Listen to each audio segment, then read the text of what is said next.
भारत में बहरी मशकों से वापस आने वाले ईरानी जंगी जहाज को अमेरिका ने बहरे हिंद में तबाह कर दिया। ईरानी नेवी के फ्रिगेट को भारतीय हदूद से बैनुल अक़वामी पानियों में पहुंचते ही निशाना बनाया गया। तबाह होने वाले जहाज से पैगाम मिलने पर श्रीलंकन नेवी मदद के लिए पहुंच गई। भारत खामोश तमाशाई बना रहा। श्रीलंकन नेवी के मुताबिक रेस्क्यू टीम पहुंचने तक जहाज डूब चुका था।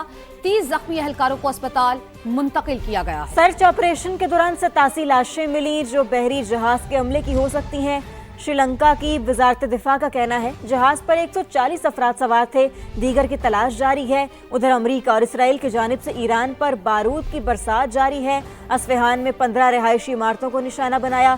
तेहरान में भी धमाके, कई इमारतें मलबे का ढेर बन गई। शहादतों की तादाद 1000 से जायद हो गई। अमरीकी नेवी ने बहरे हिंद में ईरानी बहरी जहाज दीना पर हमला करके उसे डबो दिया। अमरीकी वज़ीर दिफा पीट हेग्सेट ने एतराफ़ कर लिया। कहा ईरानी नेवी समझ रही थी वो बैनुल अक़वामी पानियों में महफूज है। दूसरी जंग अज़ीम के बाद दुश्मन के जहाज को टारपेडो से डबोने का ये पहला वाक़या है। ट्रंप के कत्ल की साजिश करने वाले ईरानी को हलाक कर दिया। अमेरिका और इसराइल की जारहियत, ईरान भी मारो या मरो की पॉलिसी पर उतर आया। ईरानी पासदारान इनकलाब के इसराइल पर हमलों की नई लहर, मजीद मिसाइल और ड्रोन्स दाग दिए। तेहरान 20 से 30 हजार डॉलर के सस्ते ड्रोन से हमलावर होता है। अमेरिका और इसराइल करोड़ों डॉलर के इंटरसेप्टर्स चलाने पर मजबूर हो जाते हैं। हम तो डूबे हैं, तुमको भी ले डूबेंगे। ईरान मारो या मरो पर उतर आया। अमेरिकी अड्डों का धुआं निकाल दिया। कतर, मुत्तहदा अरब अमारात, बहरीन, कुवैत, ओमान, तेहरान ने खित्ते में हर अमरीकी अड्डा निशाने पर लिया। ये वेनेजुएला नहीं, ईरान है बॉस। सुपर पावर को पैगाम दिया। अमरीका मशरिक़ वस्ता में अपने ही शहरियों को बचाने के काबिल ना रहा। कभी जहां हो वहीं रहो की हिदायत, कभी शहर और कभी सिफारत खाना छोड़ने की बात। अमरीकी सदर इत्तेहादी मुमालिक को कोसने लगे। अड्डे ना देने पर स्पेन और बरतानिया को तनकीद का निशाना बनाने लगे। आला क़यादत से महरूम ईरान की हैरान कुन जंगी हिकमत अमली, आउट ऑफ सिलेबस सवालात ने अमरीका का रास्ता धुआं धुआं कर दिया। तेहरान 20 से 30 हजार डॉलर्स के सस्ते ड्रोन बरसाता है।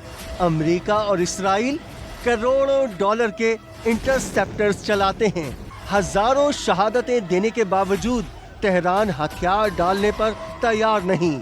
मुबस्सिरीन ने ईरान को अमेरिका के लिए दूसरा वियतनाम करार दे दिया। अमरीकी इंटेलिजेंस देख रही है ईरान में खामनाई के बाद कौन आएगा, फिर देखेंगे क्या होता है। व्हाइट हाउस के तर्जुमान कैरोलिन लेविट की न्यूज ब्रीफिंग। कहा अहदाफ हासिल करने के लिए ईरान पर मिसाइलों की बारिश होने वाली है। आबनाए हुर्मस पर ईरानी गिरफ्त भी जल्द खत्म करने जा रहे हैं। ईरान तवानाई की आज़ाद नकलो हरकत को मजीद नहीं रोक सकेगा। अमेरिका खुद आबनाए हुर्मस में ऑयल टैंकर्स की निगरानी शुरू करेगा। ईरान पर हमले के बाद अमेरिकी सदर डोनाल्ड ट्रंप की मकबूलियत में रिकॉर्ड कमी। द इकोनॉमिस्ट और यू गवर्नमेंट के ताज़ा सर्वे के मुताबिक अमेरिका में डोनाल्ड ट्रंप की मकबूलियत की शरह 38% रह गई। अमेरिकी हलकों में क्या चल रहा है और अवाम क्या सोच रहे हैं, बात करेंगे वाशिंगटन में मौजूद समा के नुमाइंदे असफर इमाम से। असफर, ईरान से जंग के बाद डोनाल्ड ट्रंप की मकबूलियत जो है वो अवाम में कम होती जा रही है। अमेरिकी हलकों से क्या खबरें आ रही हैं, ये जरा बताइए हमें। कि जो सदर ट्रंप के अपने हामी थे वो बराह रास्त अब उनके ऊपर तनकीद करने लगे हैं।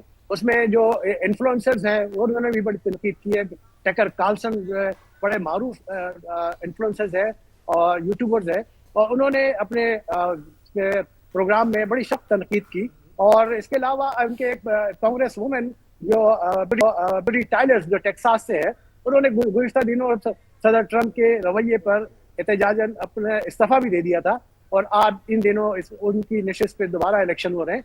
उन्होंने अभी एक ट्वीट किया है और उन्होंने लिखा कि आपके मार्जोरी टायलर्स ने लिखा कि अगर आपके मजहबी रहनुमा और मुंतखब हुक्मरान आपको ये कह रहे हैं कि हजरत ईसा को वापस लाने का तरीका ये है कि आप किसी दूसरे मुल्क के बेगुनाह और मासूम बच्चों को कत्ल करें जिनसे आप पहले कभी मिले भी नहीं और इस मुल्क में आप गए भी नहीं, तो फिर आप भेड़ की खाल में छुपे हुए भेड़ियों के झूठ पर यकीन कर रहे हैं। इट मीन्स उन्होंने बराह रास्त सदर ट्रंप को और उनकी इंतजामिया को भेड़िया करार दिया है। इसी तरह मैं देख रहा हूं कि ना सिर्फ अवाम में उनकी मकबूलियत बढ़ रही है, बल्कि खुद सदर ट्रंप में झिंझलाहट बढ़ता जा रहा है। और आपने देखा कि आपने खुद ये बताया कि जो इत्तेहादी ममालिक हैं उनकी तरफ से भी जो रवैया सामने आया है सदर ट्रंप के फैसले के खिलाफ, तो उस पर भी उनके रवैये में झिंझलाहट बढ़ते जा रहा है। मुझे इस बात का ठीक असफर, उनका रवैया जो है आहिस्ता आहिस्ता क्या होता जा रहा है, इस हवाले से आप हमें तफसीलन बता रहे थे और ये भी बता रहे थे कि अवाम इस बारे में क्या सोच रहे हैं। आपका बेहद शुक्रिया। चाहते हैं अमेरिका और ईरान कशीदगी खत्म हो जाए। पाकिस्तान और दोस्त ममालिक अमेरिका और ईरान के दरमियान मुआहदे के लिए कोशिशें कर रही हैं। मुशीर वज़ीर आज़म राना सनाउल्लाह की प्रोग्राम रेड लाइन में गुफ्तगू, बोले ईरान को सऊदी अरब से गारंटी लेकर दी है कि उनकी ज़मीन ईरान के खिलाफ इस्तेमाल नहीं होगी।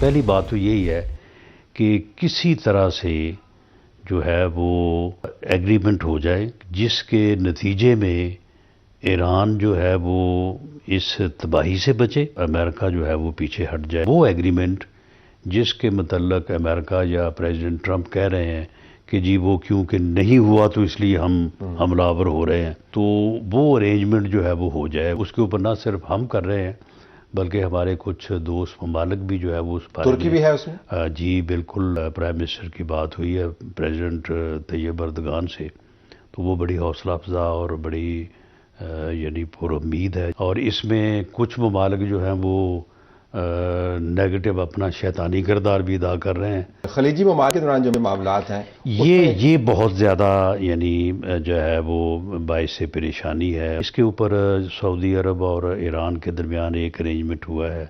पाकिस्तान ने ईरान से बात की है कि जी आप मेहरबानी करें और ये ना करें। ख़ास तौर पे सऊदी अरब की बात हुई तो उन्होंने कहा कि जी वो हमें इस बात की गारंटी दें कि उनकी सरजमीन हमारे खिलाफ इस्तेमाल नहीं होगी, तो हम भी इस बात का यकीन दिलाने को तैयार हैं कि हम ये नहीं करेंगे। फिर सऊदी अरब ने ये जो है वो श्योरिटी दी है वाया पाकिस्तान। अफगान तालिबान रजीम की जारहियत का मुंह तोड़ जवाब। मशरिक़ वुस्ता की संगीन सूरत हाल। वज़ीर आज़म की ज़ेर सदारत पार्लिमानी जमातों के रहनुमाओं का इजलास वज़ीर आज़म ने एतमाद में लिया। इन कैमरा ब्रीफिंग दी गई। पाकिस्तान की सिफारती कोशिशों से भी आगाह किया। शुरका ने मौजूदा हालात में मिली इत्तेहाद व इत्तेफाक की जरूरत पर जोर दिया। खित्ते में अमन के लिए पाकिस्तान की सिफारती कोशिशों को सराहा। सेनेट और कौमी असम्बली में अपोजिशन लीडर्स और तहरीक इंसाफ के नुमाइंदे इजलास में शरीक नहीं हुए।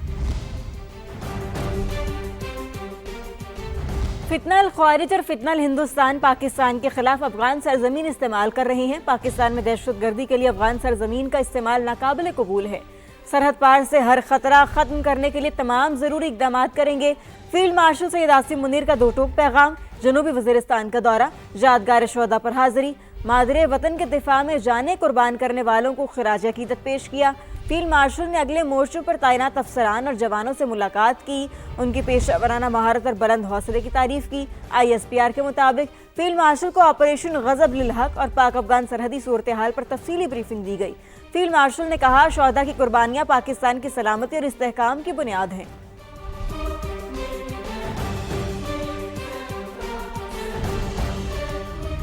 मशरिक़ वुस्ता में कशीदगी और आबनाए हुम्मस की बंदिश। हुकूमत का पेट्रोल और डीजल की कीमतों पर हंगामी इकदाम का फैसला। 15 दिन की बजाय हफ्तावार जायजा लेने की तजवीज़ पर गौर। आपको ये बता रहे हैं अहम फैसला जो है वो किया गया है। पेट्रोलियम कीमतों की 15 दिन की बजाय हफ्तावार जायजा लेने की तजवीज़ दी गई है। वफाकी वज़ीर ख़जाना मोहम्मद औरंगज़ेब की ज़ेर सदारत इजलास। तेल की बढ़ती आलमी कीमतों और सप्लाई की सूरत हाल का जायजा। हुकूमत का पेट्रोल और डीजल की कीमतों पर हंगामी इकदाम का फैसला। इजलास को ब्रीफिंग दी गई कि आबनाए हुर्मस की बंदिश से तेल की तरसील मुतासिर हुई है।